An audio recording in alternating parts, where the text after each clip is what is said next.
At this time now for the news at 10, we begin with the headlines. Vice President Dr. Aissatou Njie Seydi calls for the increased use of iodine salt as part of celebrations marking the World Iodine Deficiency Disorder Day. First Lady Madam Zainab Yahya Jammeh received an award of excellence from the Journalists and Writers Foundation and Peace Island Institute in New York. Shimmering tensions between Israel and Palestine heightens following deadly confrontations from both sides following killing of a young man. And the commander of the U.S. forces in Afghanistan region spills the beans regarding who issues directive for the recent strike on an Afghan hospital. These and other stories coming ahead this half hour. I am ALHAJI ABUBAKAR DARBO.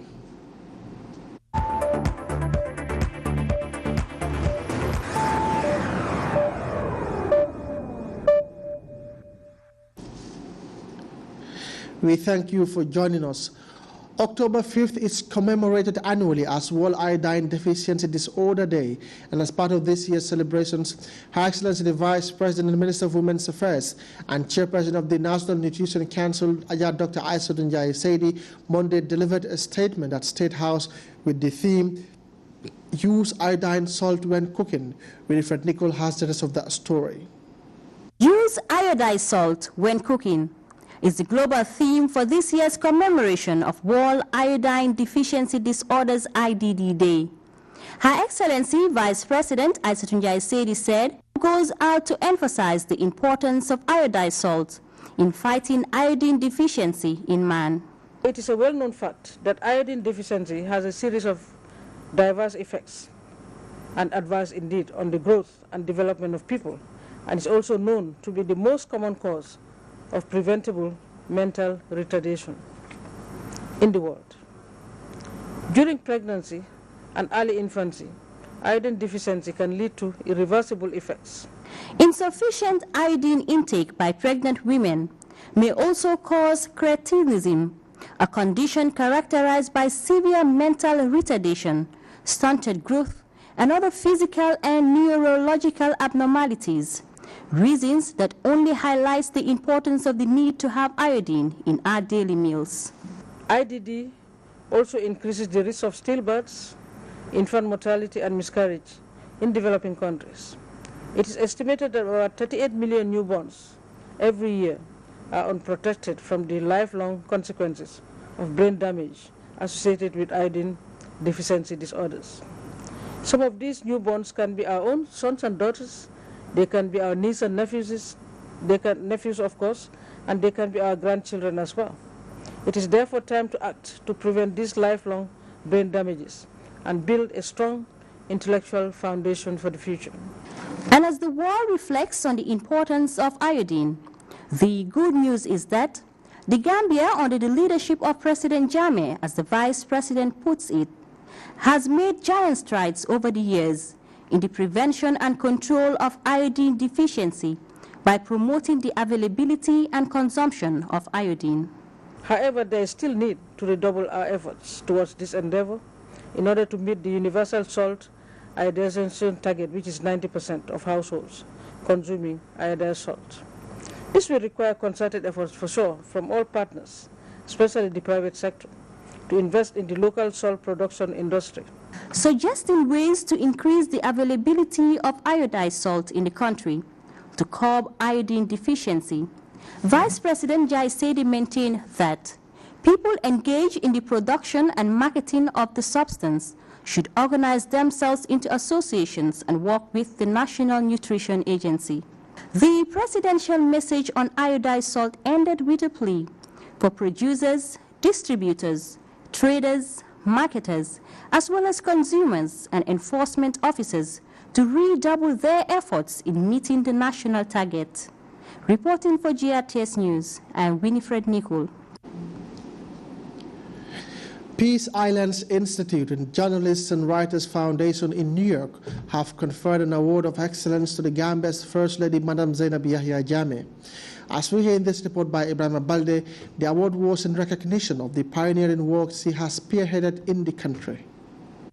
First Lady Madam Zainab Yahya Jammeh's inspirational leadership and pioneering efforts in the Gambia did not go unnoticed as prominent institutions and individuals meeting on the sidelines of hunger conferred her a prestigious award. Organized by the Journalists and Writers Foundation and Peace Islands Institute, the award was in recognition of the work spearheaded by a number of First Ladies in Africa. Minister of Basic and Secondary Education, Fatou Lamin Faye, was in New York to receive the award on behalf of the First Lady. The occasion was witnessed by a cross-section of Gambian diplomats and senior government officials from Banjul.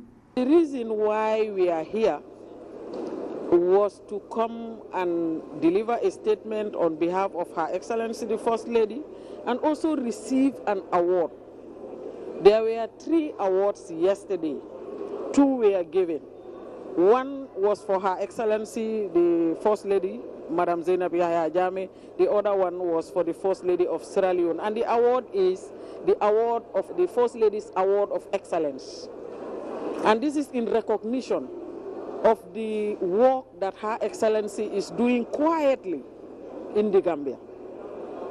I think we've been able to make great strides in addressing the issue of HIV/AIDS, in the issue of addressing the health and well-being of Gambian children, the empowerment of women, the education of the girl child. We've made great strides in those areas. The Journalists and Writers Foundation is an international NGO aimed at promoting peace, love, tolerance, and dialogue in society through its activities and projects. Peace Island Institute also aims to support successful practices in order to achieve world peace by creating realms of peaceful existence. What inspired this institution to confer the award to the First Lady? We were impressed by the First Lady when we saw her with her foundation picking trash near the beach side. Another thing, then I spoke to Tangara and Mr. Faye that we want to invite to join with Peace Island Institute to do this event. So that's the reason behind it. Addressing the forum at the reception, the Minister of Basic and Secondary Education used the opportunity to talk about gains made by the Jammeh administration across all sectors of the economy. There are a lot of countries that fell along the way because of inadequate resources. There was this call for resources. Pledges have been made whilst we were here, and I want to use the opportunity again to ask those that made the pledges to make those pledges good and on time. Otherwise, there is no way we'll be able to move forward. I'm glad that you're talking about this partnership between the public and the private sectors. We are doing very well in the Gambia, and I can cite an example. I will consider a trade union as a civil society organization. We have what we call the Gambia Teachers Union, but the Gambia Teachers Union in the Gambia works very closely with government. So we hardly have strikes and demonstrations that will prevent the kids from going to school. Coming hard on the heels of the 70th session of UNGA, this conference brought together various stakeholders from the private and civil society to brainstorm on ways of putting valuable input into the Sustainable Development Goals. Ibrahima Balde, Grts News. If the remarks of the Minister of Health and Social Welfare, Honorable Omar Sy, are anything to go by, the Gambian populace will be challenged by a 90% consumption of iodine in order to avoid negative health complications. We have more in this excerpt. Today, October 5th, the Gambia joined the rest of the international community to commemorate World Iodine Deficiency Disorders Day. Iodine deficiency disorders is a set of complications that arise as a result of lack of or inadequate supply of iodine in the body. This year's celebrations, in addition to this statement, will take the form of an open field day in Baker West Coast region here to dialogue with the stakeholders on the successes, challenges, and barriers to the fight against IDD. The theme chosen this year to commemorate the day is Use iodine salt when cooking. This is premised on the fact that the use of iodine salt is one of the most cost-effective ways of fighting IDD that can be done with the use of simple technology.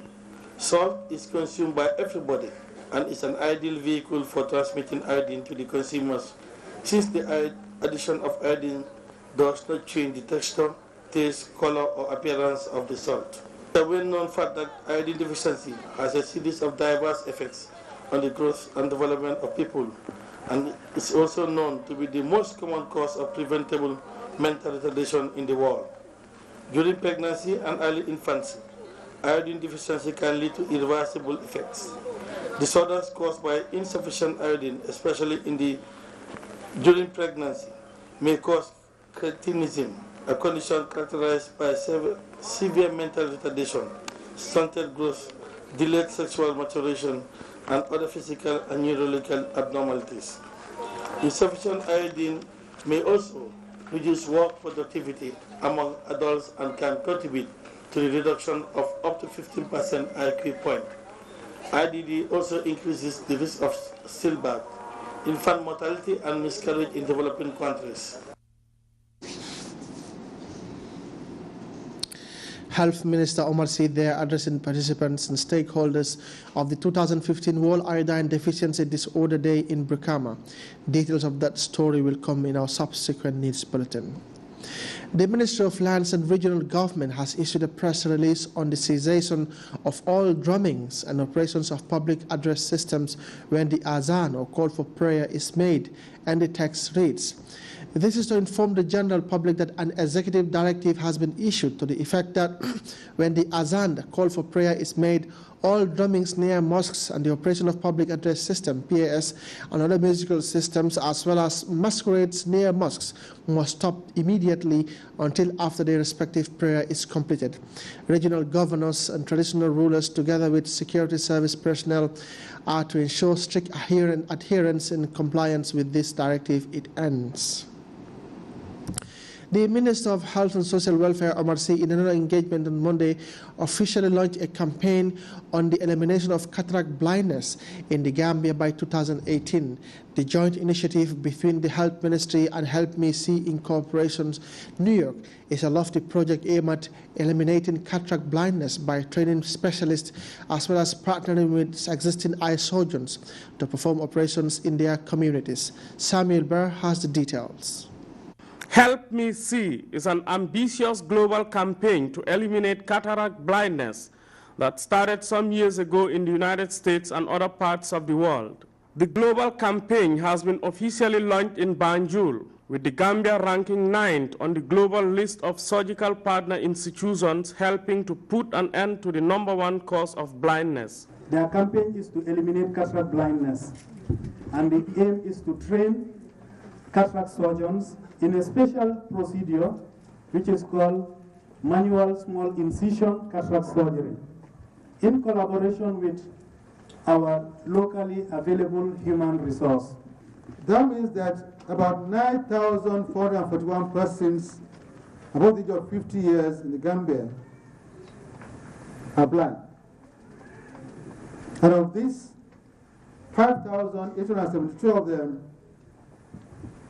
the blindness is due to curable cataract and therefore can benefit from cataract surgery. The National Eye Health Program under the Ministry of Health and Social Welfare is credited with a lot of progress in the area of eye care services. And the offshoot of this campaign, the first of its kind on the continent, could be another milestone. During the establishment of the National Eye Care Program, we are focusing on 3 main components: looking at cost-effective service delivery, human resources development, capacity building, infrastructure, and appropriate technology, and which was based on solid community participation. An action plan has been developed in 2007 with our esteemed partner, Sight Savers International, focusing on human resources development, capacity building, training of paramedics to handle cataract, community ophthalmic nurses, village health workers, traditional birth attendants to function at community level, and also ophthalmologists for the tertiary center. With the establishment of the Sheikh Zayed Regional Eye Center in Banjul, experts say the performances of the cataract surgeons have been absolutely phenomenal in providing eye care services. We were a bit comfortable. We had the human resource base to get started somewhere, and we had our data, which is very important, to convince partners that Gambia has this problem. This is the magnitude of the problem, and they have set specific objectives. They've told us how to tackle it, and they gave us their money and their support. Developing countries are reported to account for 90% of the blind, something that could warrant the Help Me See global campaign shift their attention to those areas in the near future. Help Me See's mission is one goal, and that is to end cataract blindness by 2030. And why cataracts? Just 3 statistics to consider about why cataract blindness is such an important goal in public health. 51% of all blindness of any kind around the world is caused from cataracts. For me, quality is like a stool, okay? You cannot imagine a stool with 2 feet because it is unstable. You need 3 feet, okay? The first feet is the training. We need good cataract operators, so we need a good training. The second feet is the instrument. You need good instrument, and we have this kit, free kit, surgical kit, single-use kit, for the second fit. And the last fit is the data. We need data. We need surgical data reporting, and we have all the system of surgical data reporting by internet. In his launching statement, the Health and Social Welfare Minister paid tribute to the cataract surgeons. Minister C noted that the country's blindness prevalence rate could be compared to those of the developed countries. He described the National Eye Health Program as one of the most performing units under his ministry. I think the Gambia is the only developing country that have blindness prevalence rate comparable to European standards or developed world standards. We should be proud of ourselves. The design of the National Eye Health Program has made it possible to establish eye care services that meet the eye health needs of the population by making services easily accessible, affordable, acceptable, and of high quality. Surgical kits have also been provided by the Help Me See project earlier in August as part of the project's overall goal of a Gambia free of cataract blindness by 2018. Samuel Ba, GRTS. The Independent Electoral Commission will conduct a by-election to fill the vacant seat for Councillor for Biam Ward in the Brikama Area Council on Thursday, 5th November 2015. Nomination of candidates will be held on Thursday, 22nd October 2015 at the IEC Regional Office in Brikama from 8 a.m. to 4 p.m. As a result, nomination forms will be issued out to prospective candidates from Monday, 5th October to Thursday, 22nd October 2015. These forms, which can be obtained free of charge, can be collected from Election House along Bertil Herdin Highway or IEC Brikama office. We'll now take our first break. The news continues momentarily.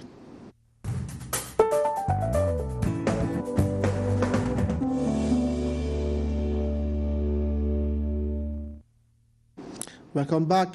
In Jerusalem, Old City, Israeli authorities are taking extreme actions, banning most Palestinians from entering the Old City. The action was taken after a knife and gun attack that killed 2 Israelis and injured 2 others. Increased violence between Palestinians and Israelis is escalating tensions to new heights in recent weeks. Just last week, an Israeli couple was shot and killed in front of their 4 children. A week before, a Palestinian teenager was shot by Israeli soldiers at a military checkpoint. The latest developments are shocking, and we warn you, it may be difficult for many to watch. The overnight events was captured on cell phone video, seen that only depict the horror of what happened, but also threaten inflamed tensions. We now join CNN for more on that. Total of 23 dead now. What Doctors Without Borders are saying, and they really are ramping up their rhetoric on this, which is an indication of just how outraged they are about the situation, and also panic in the Old City of Jerusalem about 8:30 in the evening. Screams of a dying rabbi. Israeli authorities say moments before he had attempted to defend an Israeli couple and their infant from stabbing by a 19-year-old Palestinian man. The subsequent attack on the rabbi captured on the shaky cell phone footage by a Palestinian shop owner. Israeli police say by the time they arrived, the attacker had grabbed the rabbi's gun. Now they will kill him, says an off-camera voice in Arabic.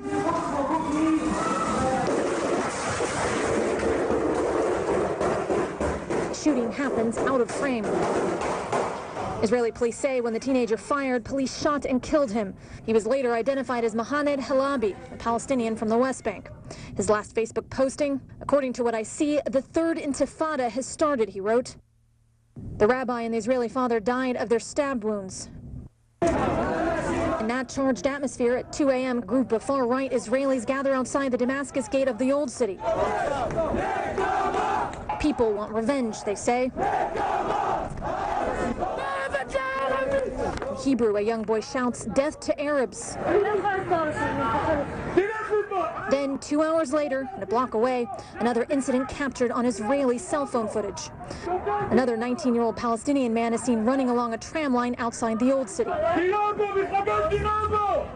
followed by Israelis shouting, "He's a terrorist, shoot him, shoot him." In another video, you see the police arrive, and you hear 7 gunshots as he falls to the ground. You see a police officer pointing his gun.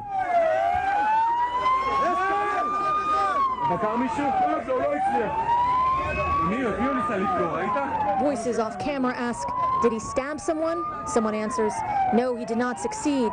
Who did he try to attack? Israeli police say the 19-year-old man was shot holding a knife in his hand, covered in blood. Police say he had just stabbed a 15-year-old Israeli boy, and the shooting prevented additional attacks. Palestinians say he had attacked no one, just got into a verbal altercation with the Israelis protesting outside Damascus Gate. They say the Israeli protesters simply wanted him dead. He was later identified as Fadi Alon of East Jerusalem. His friends say he was peaceful, that he loved fashion and wanted to be a model. His father says he was executed in cold blood. For days, there have been running clashes as Palestinians protest restrictions that had prohibited Palestinian men under the age of 50 from worshipping at the Al-Aqsa Mosque. Far-right Israelis, too, have been visiting the mosque compound. Now, stone throwing and tear gas have escalated to stabbing and gunfire. The anger and passions captured on video. Video that will likely make tensions worse in this already tense city. Erin McLaughlin, CNN, Jerusalem. The U.S. military is giving new details about the strike on a hospital in Afghanistan. In just the past hour, the command of the U.S. forces in the region say it was the Afghans who asked for the strike, saying they were under attack, and he said civilians were accidentally struck. The U.S. and NATO are promising thorough investigation, but the charity Doctors Without Borders, who lost their teammate and members and 10 patients, say it is just not enough. We now join CNN's Nick Robertson, who is in Kabul, for details on that. Total of 23 dead now. What Doctors Without Borders are saying, and they really are ramping up their rhetoric on this, which is an indication of just how outraged they are about the situation and also of the broader implications that they see, that there must be, as they say, a transparent, international, independent investigation, because the consequences of somebody essentially being able to strike a hospital in a combat area has implications across the globe, they say, and for medical staff, not just of Doctors Without Borders, but so many other non-governmental organizations and hospital staff in so many countries around the world. They say, Doctors Without Borders say, they're absolutely disgusted with what the Afghan government has said, that the Taliban were using the hospital area as a base. They say this utterly contradicts what the United States has said, that the hospital could have been collateral damage. What NATO has said here is that they believe that the airstrike was specifically targeting Taliban, who were firing on U.S. special forces, who were assisting and advising Afghan forces in the area, they say, close to the hospital. That's how they describe it. So we're also hearing that NATO itself here is going to have its own international investigation. It's a rapid, quick assessment. A casualty assessment team will look at it, and they say they should have some results within days. The U.S. Secretary of Defense is saying that the U.S. investigation, U.S. military investigation, will be transparent, and he also said that it will be a total. We'll now take our second break.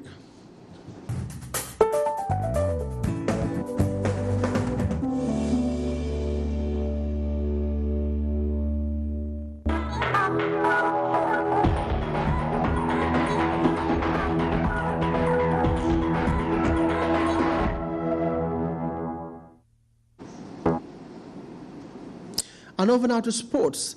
The Scorpions coach Raul Savoy has announced a 24-man squad to face Namibia in the preliminary round of qualifiers for the 2018 World Cup. Coach Savoy made several changes to the side that lost to Cameroon in last month's African Cup of Nations qualifiers.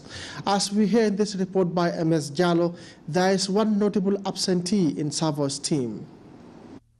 Scorpions coach Raul Savoy Monday morning faced the local media to announce his squad to face Namibia in the preliminary round of qualifiers for the 2018 World Cup in Russia.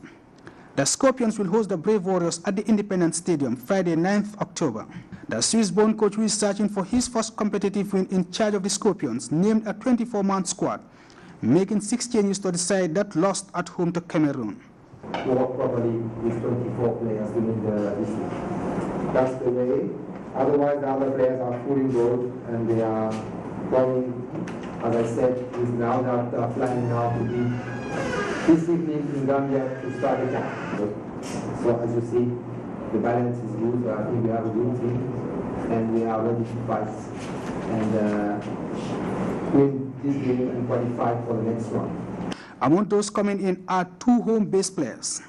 And there is a return to the side for midfielder Tijan Jaite and striker Modou Cisse Zico. This game is very important as well for us in the rebounding process because we want, as GFF and me as well, the players, we want to be the group stage for the World Cup. Okay, we're not saying today that we want to qualify for World Cup because only 5 teams are qualified. In Africa, it will be tough. But I want GFF and players, they want as well to be part of the group stage, to be in the better 20 teams, so we can meet more Cameroon teams and more bigger teams here in Gambia. So because to learn, to grow as a country, as a players and as national team, we have to play those kind of big games. The biggest absentee is Modou Sekabaro, the winger who played in Swansea City's 2-2 draw with Tottenham in the English Premier League on Sunday, is surprisingly left out of the squad. Mustafa Keriol did not also make the list due to injury he sustained playing for Huddersfield Town over the weekend. But the main talking point is the omission of Modou Sekabaro. We sent as well an invitation to Modou Barrow, and Modou Barrow, we sent a ticket as well, and Modou Barrow, just the last couple of hours, he decided not to join the team for personal reasons. That's why he's not part of the list today. Recently, Modou Cisse just signed a club a couple of weeks ago. Tijan Jaite, this has been so hidden, and most didn't know his whereabouts. If you were to tell us, based on these 2 players that you included in the squad, what is the criteria that you use, at least for their inclusion this time around? Coach, I just want a follow-up question to what my colleague Ibrahim said regarding Modou Sekabaro. We all know that his omission will be the main talking point. And in fact, it's already the main talking point. Whether you know it or you don't know it, his omission from the squad has already started making talking point. And definitely, it's important for you as the coach to tell us exactly why Modou Sekabaro is not in the squad, considering the status of the player. I always like this as a coach. I never put one on the top of the other one. So me, the star is the team. So now I don't want to talk the whole week about what my concern is the players are coming today, tomorrow, and the Namibian team. Bodu is not part of us. Okay, it's fine. We will find a way maybe for next game. I don't know. But for now, I don't want this issue to be the main issue of the week. The Scorpions were one of the 26 lowest-ranked African sides in the first round draw held in the Russian city of St. Petersburg, and will have to play the Brave Warriors over 2 legs for a place in the next round. The winner in the doubleheader will face Guinea-Conakry in the next round of qualifiers for a place in the group stages of the 2018 World Cup qualifiers. The Namibian team is already in the country, whilst majority of the Gambian players are expected to jet into Banjul Monday afternoon ahead of Friday's showdown. The last time these 2 sides met was in the African Cup of Nations qualifiers in 2011, with the Gambia winning the first leg in Banjul 3-1 and losing 1-0 in the return leg. Modest Jallo, GRT Sports.